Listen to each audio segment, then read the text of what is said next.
धनंजय मुंडेंनीच माझ्या हत्येची सुपारी दिल्याचा गंभीर आरोप मनोज जरांगे पाटलांनी केला। तरी धनंजय मुंडेंचा राईट हँड असणारा वाल्मिक कराड लवकरच तुरुंगाबाहेर येणार अशी ऑडिओ क्लिप सुद्धा व्हायरल झाली। त्याच्या वेगवेगळ्या चर्चाही रंगल्या। मग मुंडे जरांगेंमधला विस्तव काही शांत होताना दिसेना।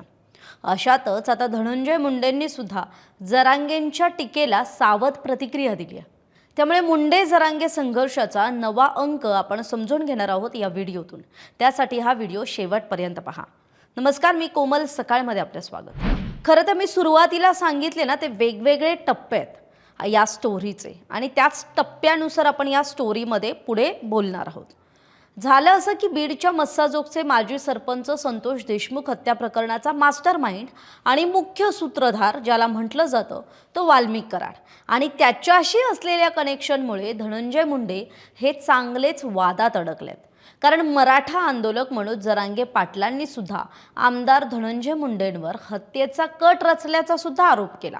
आता त्यानंतर वाल्मिक कराड आत असल्यामुळे धनंजय मुंडेंचं आर्थिक गणित बिघडलंय, परळीतलं सगळं मार्केट ठप्प झालंय असा आरोपही म्हणजे मुंडेंवरती अनेकदा विरोधकांनी केलाय।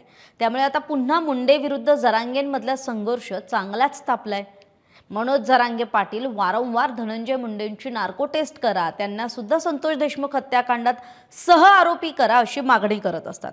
त्यांच्यावर सातत्यानं होणारी टीका आणि आरोपांवर म्हणजे धनंजय मुंडेंवर जी आरोप आणि जे टीका जरांगेंकडून केली जाते किंवा विरोधकांकडून केली जाते त्यावर आता मुंडेंनी प्रतिक्रिया दिली आहे। आता मुंडेंनी प्रतिक्रिया देताना काय म्हटलंय की माझा आणि मनोज जरांगे पाटील यांचा काही बांधाला बांध नाही किंवा माझं वावर त्यांच्या शेताला लागून नाही, तरी ते माझ्यावर टीका करतात, आरोप का करतात हे तुम्ही त्यांना विचारा, मी त्यावर काय बोलणार। म्हणजे ही अत्यंत सावध प्रतिक्रिया आहे जी धनंजय मुंडेंनी दिली आहे आणि एक प्रकारे त्यांनी जरांगेंकडून होणाऱ्या टीकेवर अधिक बोलणार नाही हे सुद्धा स्पष्ट केलंय। आता झालं असं की नागपूरच्या हिवाळी अधिवेशनाच्या पूर्वसंध्येला मनोज जरांगे पाटलांनी धनंजय मुंडेंवर पुन्हा एकदा कारवाईची मागणी केली। आता वाल्मिक कराड जामिनावर बाहेर येणाऱ्या ऑडिओ क्लिपचा हवाला देत खरं तर धनंजय मुंडेंवर कारवाई करा, त्यांना सहआरोपी करा अशी मागणी जरांगे पाटलांची होती। पण सरकारकडून काहीच कारवाई होत नसल्यानं मग जरांगे पाटलांनी थेट मुख्यमंत्री देवेंद्र फडणवीस, उपमुख्यमंत्री अजित पवार यांना सुद्धा टीकेचं धनी केलं। आता या सगळ्या पार्श्वभूमीवर विधिमंडळ परिसरात माध्यमांशी बोलताना धनंजय मुंडे यांनी वाल्मिक कराडच्या बेलचा उल्लेख असलेली जी ऑडिओ क्लिप आहे, जरांगे पाटलांकडून होणारी टीका आहे, यावर भाष्य केलं, पण ते सूचक भाष्य केलं। म्हणजे वाल्मिक कराड बेलवर सुटणार अशी कुठली ऑडिओ क्लिप आहे याची आपल्याला माहिती नाही। परळीच्या प्रचार सभेत मी जुन्या कार्यकर्त्यांची उणीव भासत असल्याचा उल्लेख केला होता असं मुंडेंनी म्हटलं, पण त्यात चुकीचं काय? म्हणजे माझ्यासाठी झटणारे अनेक कार्यकर्ते हे आज हयात नाहीत। निवडणुकीच्या निमित्तानं का होईना पण मी त्यांची आठवण काढली किंवा त्यांची उणीव भासते हे जेव्हा मी म्हटलं तर त्यात चुकीचं काय असं सुद्धा त्यांनी सवाल उपस्थित केला। आणि आपण हे फक्त वाल्मिक कराडच्या बाबतीत किंवा त्याला उद्देशून बोललो असा जो चुकीचा अर्थ इतर कुणी लावत असेल तर त्याला मी काय करणार, म्हणजे अशा शब्दात सुद्धा धनंजय मुंडे यांनी त्यांच्यावर होणाऱ्या या विषयासंदर्भातले जे आरोप आहेत ते फेटाळून लावले।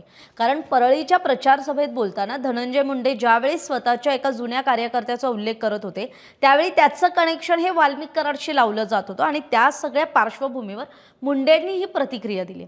शिवाय मनोज जरांगे पाटील हे वारंवार तुमच्यावर टीका का करतात, तुमचंच नाव का घेतात अशी सुद्धा विचारणा त्यांना पत्रकारांनी केली। त्यावर त्यांनी असं स्पष्ट म्हटलं, माझा काही जरांगेंच्या बांधाला बांध नाही किंवा माझा आणि त्यांचं वावर एकमेकाला लागून नाही, मग ते माझं नाव का घेतात, माझ्यावर टीका का करतात हे मी कसं सांगणार, हे तुम्ही त्यांनाच विचारा असं म्हणत त्यांनी खरं तर पत्रकारांचा हा प्रश्न टोलवून लावला।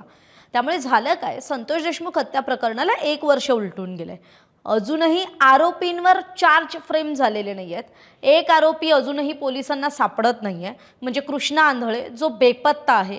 त्यामुळे देशमुख कुटुंब म्हणजे संतोष देशमुखांचं कुटुंब हे अजूनही नाराज आहे, कारण आरोपींवरती चार्जेस फ्रेम करण्यात आलेला नाही। आणि मनोज जरांगे पाटलांनी सुद्धा मुख्यमंत्री आणि उपमुख्यमंत्री अजित पवारांना थेट इशारा दिलाय की मंगळवारी माध्यमांशी बोलताना जरांगे पाटील काय म्हणाले की जरांगे पाटील म्हणालेत की धनंजय मुंडेंनी त्यांच्या जवळच्या लोकांकडून वाल्मिक कराडबद्दल विधानं करायला सुरुवात केली आहे आरोपी सुटणार सुटणार म्हटलं जात आहे, परंतु तो सुटत नाही. हे वाल्मिक कराडच्या कुटुंबाला सुद्धा माहिती आहे की तो आता जेलमध्येच सडणार आहे. आरोपीचं म्हणजेच वाल्मिक कराडचं कुटुंब धनंजय मुंडेंच्या विरोधात जाणार अशी माहिती आपल्याकडे आहे, असं जरांगेंचं म्हणणं आहे. त्यामुळे त्या कराड कुटुंबाच्या समाधानासाठी खरं तर धनंजय मुंडे हे असं सगळं बोलत आहेत. त्यांना कळून चुकलंय की सुटणार नाही पण सडणार आहे तो तिथे. ज्याच्यासाठी कराडने हे कृत्य केलं तो आपला माणूस आतमध्ये सडतोय आणि हा बाहेर मजा मारतोय. म्हणजे हे एकूणच उद्गार जरांगे पाटलांचे आहेत. हे खरं तर कराड कुटुंबाच्या लक्षात आलेलं आहे की धनंजय मुंडेंसाठी कराडने हे सगळं केलं होतं, पण ते बाहेर आहेत आणि कराड मात्र जेलमध्ये आहे. तर हे पाप आरोपीनं कुणासाठी केलं तर या परळीच्या नेत्यासाठी. म्हणजे पुन्हा एकदा नाव न घेता धनंजय मुंडेंवर निशाणा. आता कुटुंबानं आता बोलतं झालं पाहिजे, कारण हे सगळा जो प्रकार आहे तो धनंजय मुंडेंनी घडवून आणलाय. ही सगळी माया जी कमावलेली होती ती त्यांच्यासाठी होती. त्यामुळे एक दिवस हे कुटुंब याच्याविषयी उघडपणे बोलणार आणि त्यांनी बोलावं. या पापात कुटुंबानं सहभागी होऊ नये, कारण तो फाशीवर जाणारच आहे. म्हणजे धनंजय मुंडे आणि वाल्मिक कराडविषयी ज्यावेळी जरांगे बोलत होते त्यावेळी ते खरं तर एकेरी उल्लेख करतात. त्यामुळे आरोपी सुटण्यासंदर्भातले स्टेटमेंट ते का करतात याविषयी सुद्धा सरकारनं त्यांना विचारणा केली पाहिजे, असं सुद्धा जरांगेंनी म्हटलंय.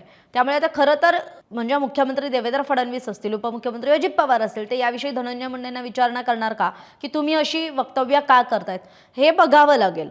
तर दुसरीकडे तुम्ही आरोपीला सोडूनच बघा, महाराष्ट्रात काय होतं ते कळेल, असा इशारा मनोज जरांगे पाटलांनी थेट मुख्यमंत्री देवेंद्र फडणवीस आणि उपमुख्यमंत्री अजित पवारांना दिलाय. आता अजित पवारांना इथे इशारा देण्यामागचं कारण आणखी एक आहे की धनंजय मुंडे हे अजित पवारांच्या पक्षाचे आहेत आणि त्यांच्या वरद हस्तामुळेच मोठे झालेत असं बोललं जातं.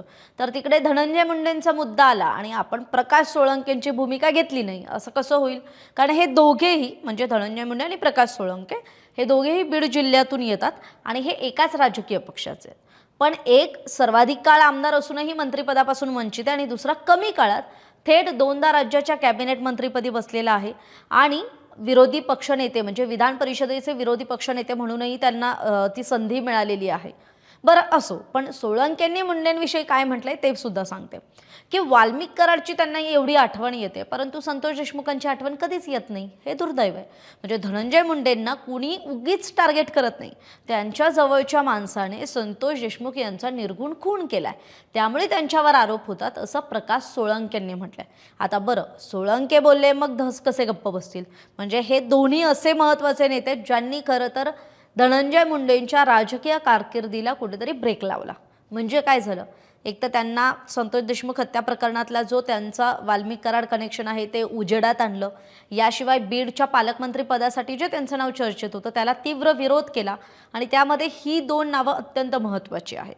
आता झालं असं, सुरेश धस यांना ज्यावेळेस विचारणा करण्यात आली किंवा त्यांची याविषयी ज्यावेळेस भूमिका घेण्यात आली त्यावेळी त्यांनी खरं तर आरोपीच्या बाजूनं जे काही गोष्टी घडत आहेत त्याच्यावर भाष्य केलं की संतोष देशमुख खून प्रकरणातल्या सर्व आरोपींवर खंडणी, हत्या आणि मकोका दाखल झालेला आहे. आरोपींवर चार्ज फ्रेम करण्यापर्यंतची प्रक्रिया न्यायालयानं केलेली आहे.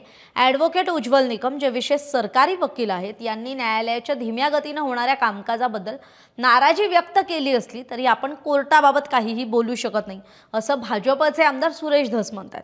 बरं, धस पुढे असंही म्हणतात की समोरचे म्हणजे आरोपीच्या बाजूचे गडगंज संपत्तीवाले आहेत, त्यांनी नको तेवढा पैसा कमावलेला आहे, त्यामुळे त्यांनी 35 वकिलांची फौज ही कराडच्या एकूणच जामिनावर बाहेर येण्यासाठी कामाला लावलेली आहे. हे लोक कोर्टाची दिशाभूल करतायत, कधी माफीनामा देतात, कधी जामीन मागतात. मात्र मागच्या तारखेला कोर्टाने चार्ज फ्रेम करण्याबाबत विधान केलेलं आहे. त्यानंतर आरोपींच्या शिक्षेचा मार्ग मोकळा होईल असं सुरेश धसांनी म्हटलंय.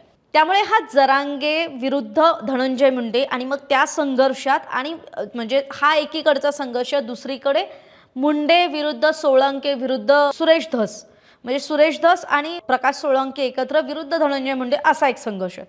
त्यामुळे मुंडेंवरती असणाऱ्या संघर्षाला किंवा मुंडेंविरुद्धच्या संघर्षाला अनेक कंगोर आहेत. मी पहिलं म्हणजे सांगायचं झालं तर कितीही नाकारलं तरी बीड जिल्हा असो वा मराठवाडा असो, तिथल्या जातीय समीकरणावरून चालणारं राजकारण हे काही लपलेलं नाही आहे. अशातच मराठा आरक्षणाची मागणी ओबीसीतून केल्यानं धनंजय मुंडेंचा त्याला विरोध असल्याचं कायम चर्चिलं गेलं किंवा ते मागून कायम त्यांची भूमिका ते असल्याचं सांगितलं गेलं. पण सगळे राजकीय पक्ष किंवा सगळे राजकीय नेते एकच भूमिका घेतात, तसं ओबीसींच्या आरक्षणाला धक्का न लावता मराठ्यांना आरक्षण देण्याची भाषा मुंडेंनी केली, मग ती भुजबळांनी केली, मग ती इतर पक्षीय नेत्यांनी सुद्धा त्याची री ओढली.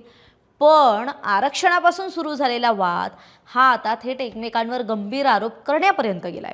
म्हणजे अगदी धनंजय मुंडेंसारखी खरं तर परळीतून आले असले तरी त्यांनी आपल्या राजकीय आणि वक्तृत्व शैलीच्या जोरावर आणि अजितदादांच्या वरदहस्तामुळे संपूर्ण राज्यात आपली एक वेगळी ओळख निर्माण केली आहे. लाखोंची गर्दी असणाऱ्या सभा गाजवल्या आहेत. पण आता याच धनंजय मुंडेंच्या राजकीय कारकिर्दीला ब्रेक लागलेला दिसतोय. म्हणजे त्यांची या आधीची ओळख सांगायची झाली तर मी आधी म्हटलं तसं विधान परिषदेचे विरोधी पक्षनेते, राज्याचे कॅबिनेट मंत्री, बीडचे पालकमंत्री अशी होती. कृषी मंत्री सुद्धा ते राहिलेत. पण जी ओळख आता केवळ परळीचे आमदार अशी राहिली आहे. त्यामुळे खरंच मुंडे हे वाल्मिक कराडला जेलबाहेर काढण्यासाठी प्रयत्न करतायत का, किंवा आरोपींना पैसा नेमकं कोण पुरवतंय याचं उत्तर शोधणं महत्त्वाचं असणार आहे. याशिवाय जरांगे पाटलांच्या हत्येची सुपारी ही धनंजय मुंडेंनीच दिली आहे का, त्याच्या मागे त्यांचा हात आहे का, याविषयी आपली मतं काय आहेत आणि धनंजय मुंडे या संपूर्ण प्रकरणावर कधी खुल्यापणाने किंवा कधी उघडपणे भूमिका मांडतात हे सुद्धा आम्ही आपल्यापर्यंत पोहोचवत राहू. पण तोपर्यंत आपल्याला या संपूर्ण प्रसंगाविषयी, संपूर्ण घटनाक्रमाविषयी काय वाटतंय, आपली मतं कमेंट करून जरूर कळवा. महाराष्ट्रातील सर्व बातम्यांचे विश्वासार्ह व्यासपीठ, सकाळच्या सर्व सोशल मीडिया प्लॅटफॉर्मला लाईक, फॉलो आणि सबस्क्राईब करा. तसंच सर्व नोटिफिकेशनसाठी बेल आयकॉन प्रेस करायला विसरू नका.